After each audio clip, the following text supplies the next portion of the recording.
Welcome in. Listen, man. It's Rebound at the Steg, man. Talking all things Georgia basketball, man. Georgia opened up today's SEC opener was against Ole Miss, dropping the game 51-63. Let's talk about it.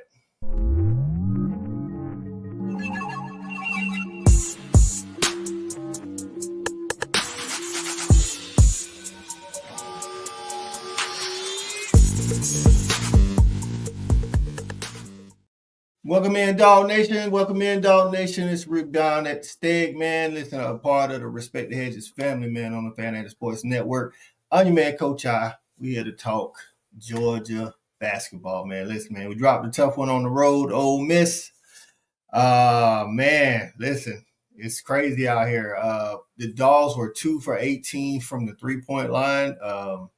Coming into the game, I mean, we're at the bottom of the conference for as attempts, of course, but 2 for 18 is a tough way to go to open the conference, man. Ole Miss is a good defensive team. I think they average holding opponents to like 63 points a game, but we were well below that average.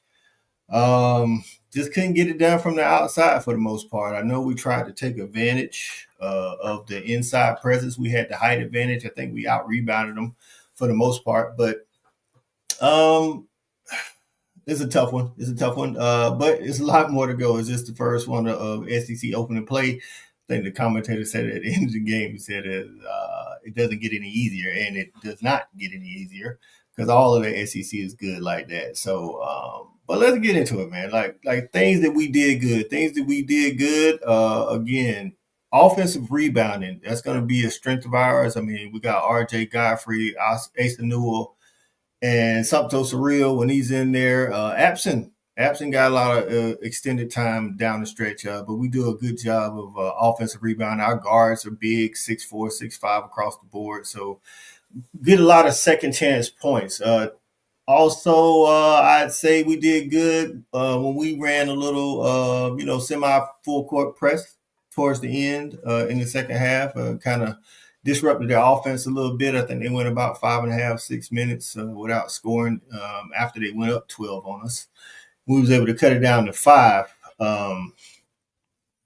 We do have a lot of people like I think they mentioned we go deep. We do go about 9 or 10 deep, but I think if just and this is just listen, man, this is always an overreaction right after the game. You know what I'm saying? So, but I would say if it was me coming into conference play, I would shorten the rotation a little bit. That's just me. I don't think any team is going to go 10 deep when the games are on the line.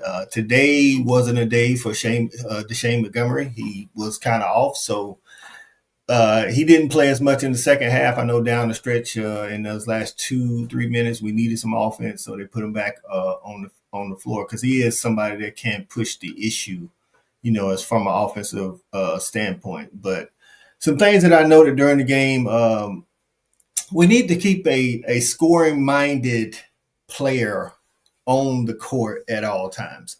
From the perimeter aspect, I say that is Deshane Montgomery or I would say behind him is either LeFew or Lawrence. Now, that's not to say that the other guards can't score, but that's just not their first or this year their role or their first mindset. But from the perimeter, that would be Deshane Montgomery. In the post, of course, Asa Newell is our best scorer, but R.J. Godfrey is a scoring-minded, post player or down block player, whatever you want to call it. Something for real is more like a, hey, let me drive and drop it off or get a rebound type thing. And then 13, I don't know his name, and then absent. They're more like role players, run the floor, get a rebound, things of that nature. I think we should always keep a scoring minded player on the court at all times. And I don't think we did that a couple of times. Stat guy in the building. What's going on, Stat man? Hey man, tough one for the Dawgs. I see your Gamecocks are up on deck now. We'll see what they can do. But what'd you see from that dog game stat guy that you might, other than of course us shooting poorly from the outside in that game against Ole Miss? Also, I would like to see us. We do a lot of high ball screens, whether it be at the top of the key or from the wing. I would like to see us as guards attack that screen a lot more aggressively. Like a lot of times, it's like I know we wanna do the screen and roll and have the guard, have the big, dive down to the paint because we, of course, we got the advantage down there. But I would like to see the guards more aggressively attack that ball screen so that you put more pressure on the defense that way. If we just come off kind of, you know, I would say 3/4 speed or half speed, it doesn't put as much pressure on the defense. And then it's like we're it doesn't give us any options. I would say it's like we we use the high ball screens only to get it to the post who's diving. Like no, like the reason why a ball screen is more effective is because if there's a guard that's pressing the issue, now you don't know whether you're going to hedge or you're going to switch.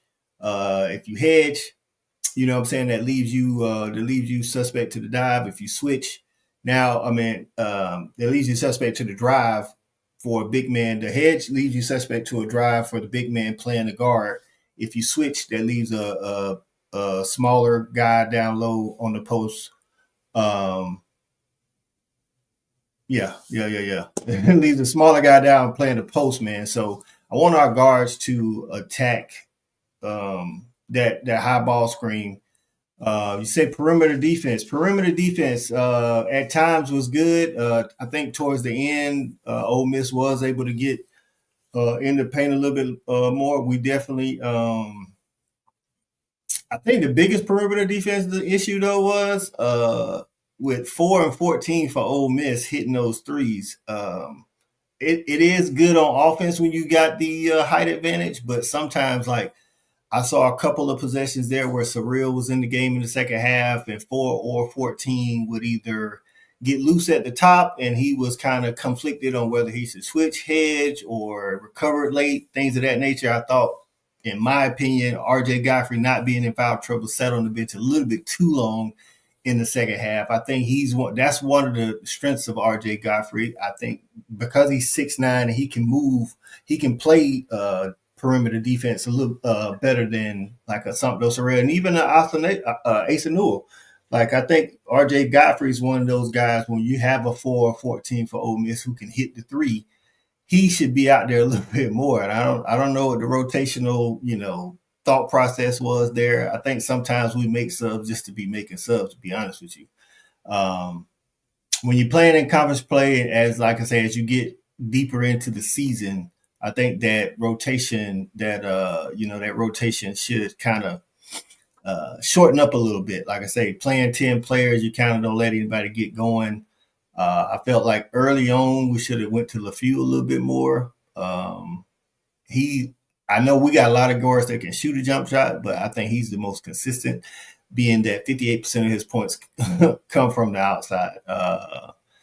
Shawty, my guy, what's going on? Shawty Parker from Just My Damn Opinion. Y'all make sure y'all go check him out. I think he did a overreaction to the Dawgs loss to Notre Dame on Just My Damn Opinion yesterday. Why was we needing to attack the rim at the end? Both teams was in the bonus. With 3.5 minutes, we let them beat us with the free throws. Right. Auto text. Why was we not? Right. Like at the end, but what's crazy is, Shawty, at the end of the first half, the last 2.5, 3 minutes of the first half, we was in the bonus and they wasn't, and we wasn't really like, going at it like that. It's like I see us run our offense, and it's like we run our offense to a fault sometimes. And I think our guards, to that point, to your point, attacking the rim, I think our guards need to attack the rim more as opposed to just waiting for our big man to dive down off the ball screen. That's what I'm saying. It's like last year, Silas was required to score a lot more.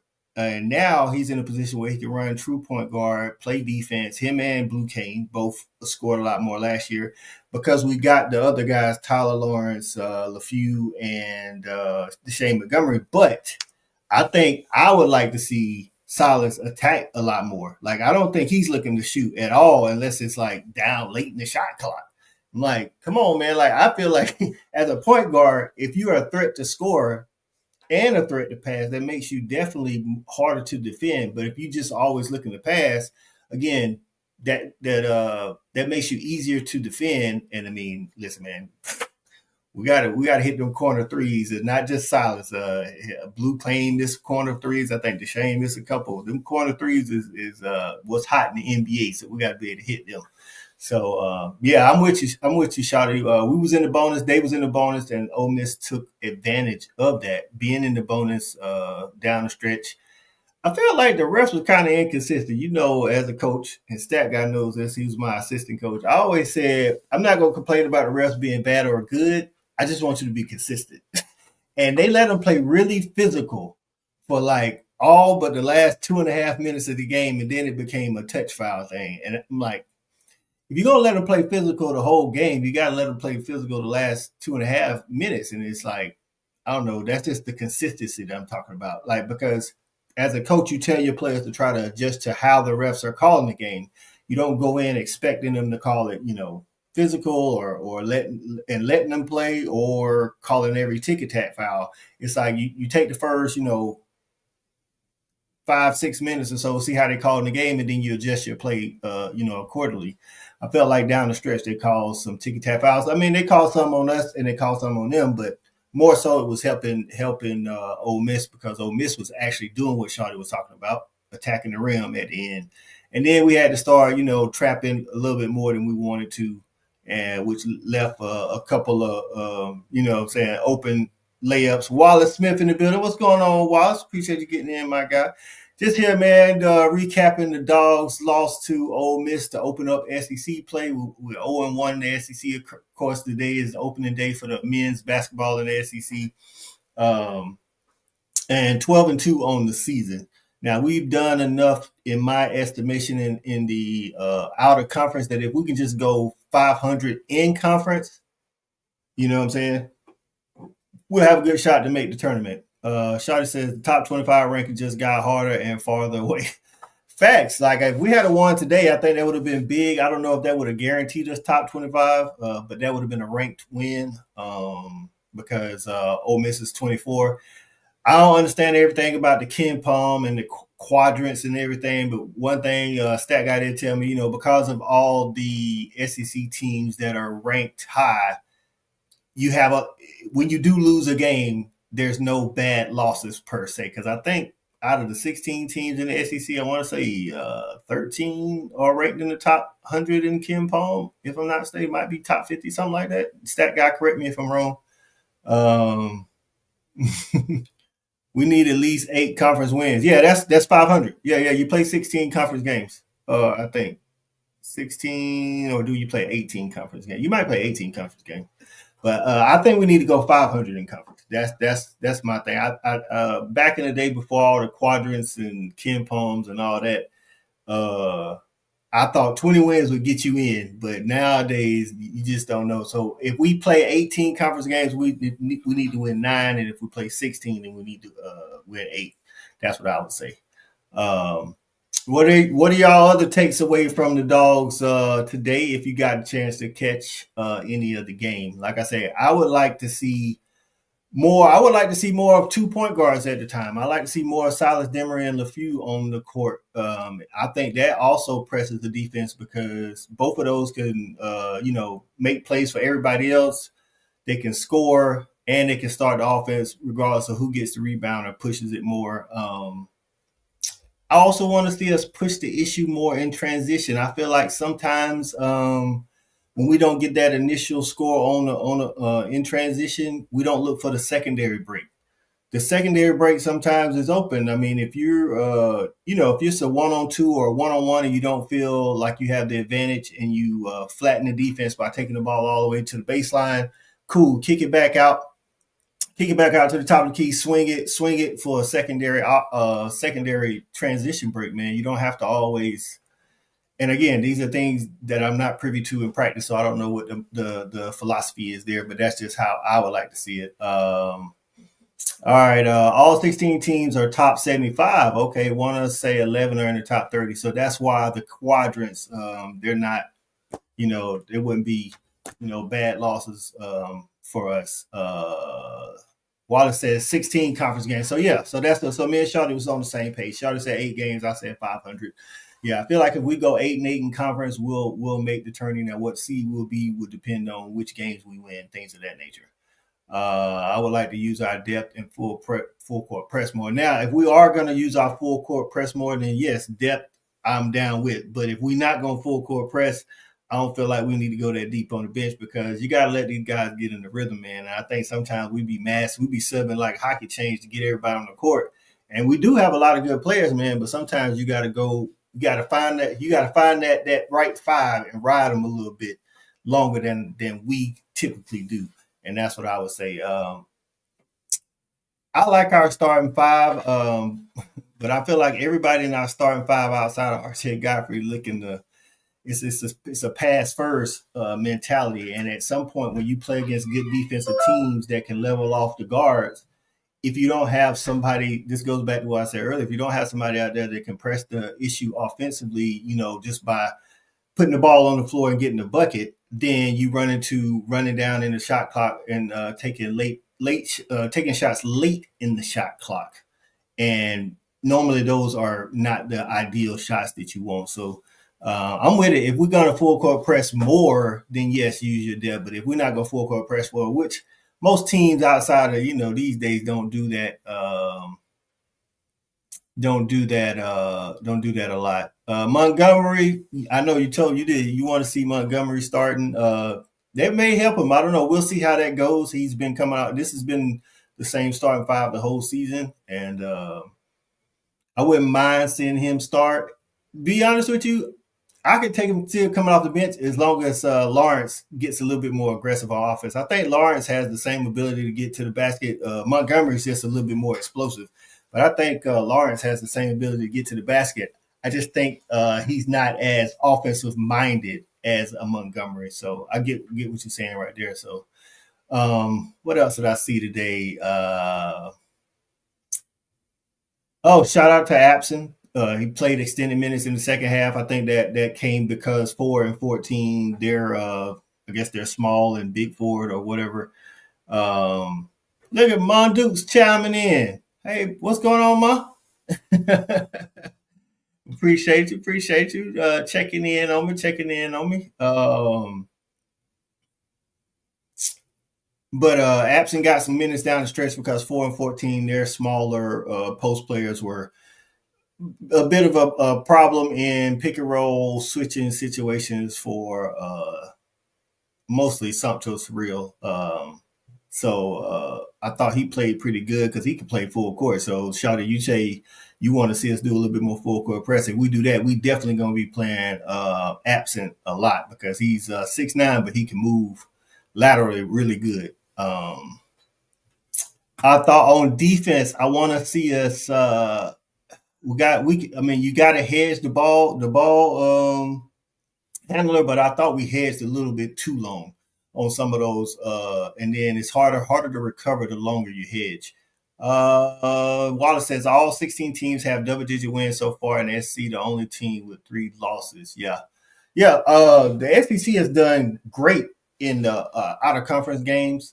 So it's going to be, I think, everybody can't get in. I know right now, what's this, Joe Lenardi, the bracket expert, is projecting 13 of the 16 teams to get in. So you definitely don't want to finish. If that was to be the case, I don't think all 13 are going to get in. I would put my money on 10 of them getting in, maybe.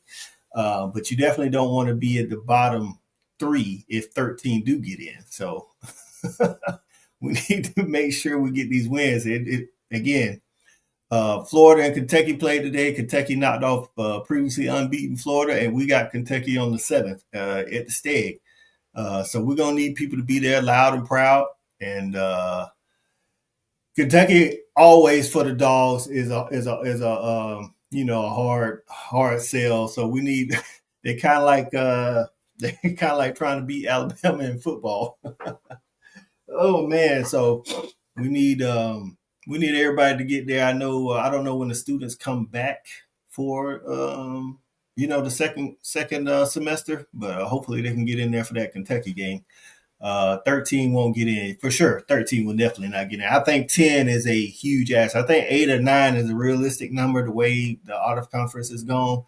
But again, you don't want to. If you can win those 8 games, I feel like 8-8 will put you right in the middle of the pack in conference play. I think the winner of the conference is probably going to have 4 or 5 losses, to be honest with you.